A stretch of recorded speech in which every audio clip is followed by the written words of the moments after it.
Shalom, selamat hari ini. Saya Kadek Setiawan akan membawakan renungan yang berjudul Kasih Tuhan Yesus Nyata kepada Disabilitas. Sebelum itu, mari kita berdoa. Ya Tuhan Yesus, terima kasih pada kesempatan hari ini. Hamba telah diberikan kepercayaan untuk membawakan renungan kepada teman-teman yang di Pondok Kasih dan komunitas Yayasan Pondok Kasih. Kiranya renungan ini dapat mencerahkan bagi setiap orang yang mendengarkannya. Terima kasih Tuhan. Amin. Baik, renungan pada hari ini terambil dari kitab Imamat 19 ayat yang ke-14. Kitab Imamat 19 ayat yang ke-14 yang berkata demikian, janganlah kau kutuki orang tuli, dan di depan orang buta janganlah kau taruh batu sandungan, tetapi takutlah akan Allahmu, akulah Tuhan. Jadi kitab Imamat ini mengajarkan kepada kita semua untuk janganlah saling membeda-bedakan ya, atau jangan saling mengejek kalau bahasa sederhananya. Jadi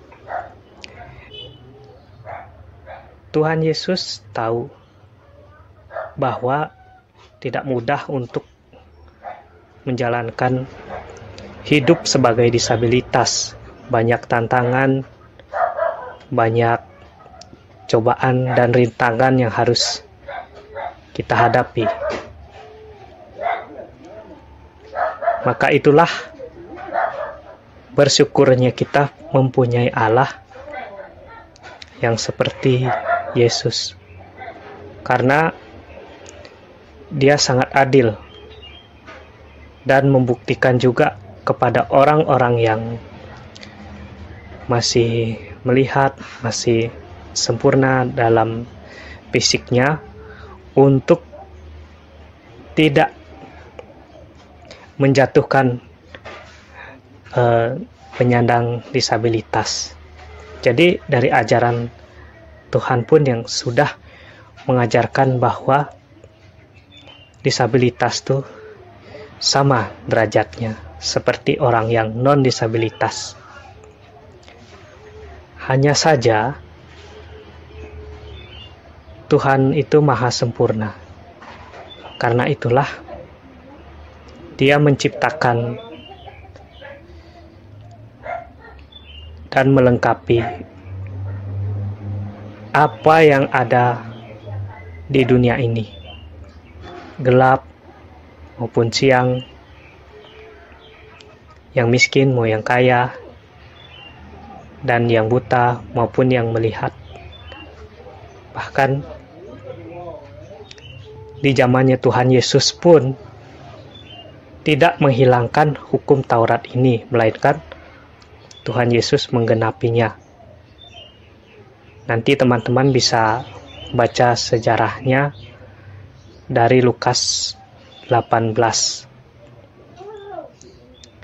Di situ banyak tertulis mengenai penyembuhan orang lumpuh, orang buta ya, yang di bagian ayat 35 sampai ayat yang ke-43, ayat yang terakhir itu dari Lukas 18. Dari mulai ayat 35, sebeberapa pun orang kerasnya melarang dua orang buta. Waktu teriak-teriak, waktu mereka ini diberitahu bahwa yang lewat itu adalah Tuhan Yesus dari Nazaret. Tetapi apakah Tuhan Yesus melewatinya? Tentu tidak, bukan? Malahan orang-orang itu yang mencegat orang buta tadi itu mungkin zaman itu sangat malu ya, karena bagaimana orang mau nyambut raja mereka tiba-tiba dilarang gitu aja. Contohnya kalau kita mau salaman sama presiden, sama pejabat-pejabat yang kita idamkan gitu bersalaman, kalau dihalang-halangin pasti rasanya aduh bete banget, kesel gitu kan. Mentang-mentang lu orang lihat bisa melihat mukanya, mungkin bersalaman aja aku ndak boleh. Mungkin itu yang dirasakan zaman itu para disabilitas netra. Makanya Tuhan Yesus pun mengerti akan hal itu dan menghampiri setiap orang-orang disabilitas yang beriman kepada Tuhan Yesus. Dan ini bukan hanya kepada orang buta saja, melainkan orang lumpuh juga.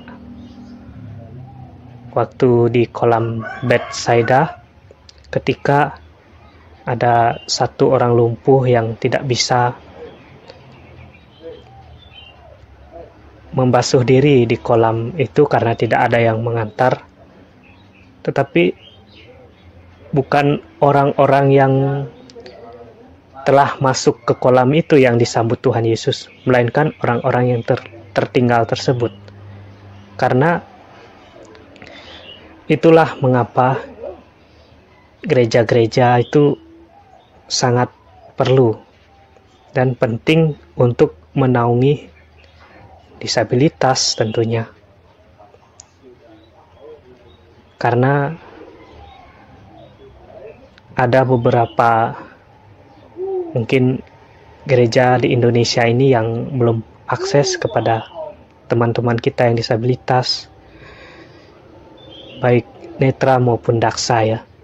Tetapi ya itulah, jika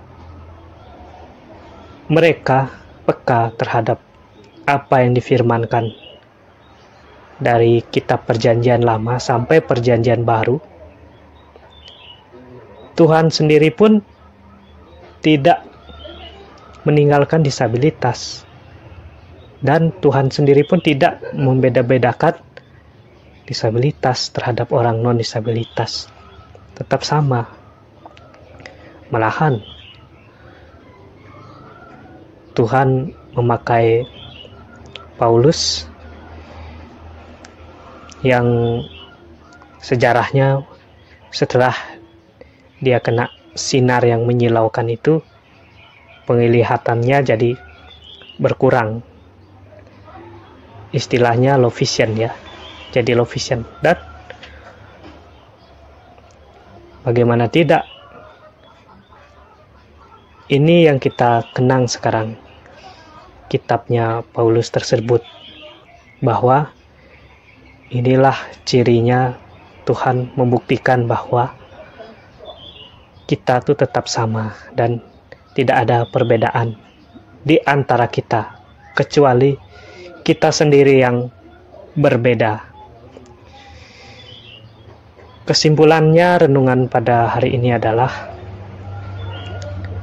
setiap kita haruslah takut kepada Allah, dan apa yang kita perlukan bergantunglah kepada Allah, janganlah kepada manusia, sebab Allah yang mengetahui segala keperluan kita. Contohnya bagi yang disabilitas, mungkin perlu relawan pendamping untuk pergi ke suatu tempat. Berdoalah kepada Allah. Kiranya Allah sendiri yang menggerakkan orang-orang yang non-disabilitas untuk membantu tujuan kita. Seperti Musa dan Harun yang saling membantu satu sama lain.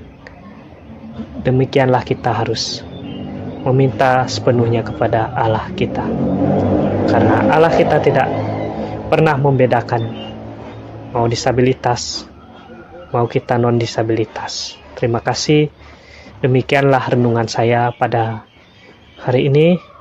Kiranya Tuhan Yesus memberkati dan menyertai kita sekalian. Amin.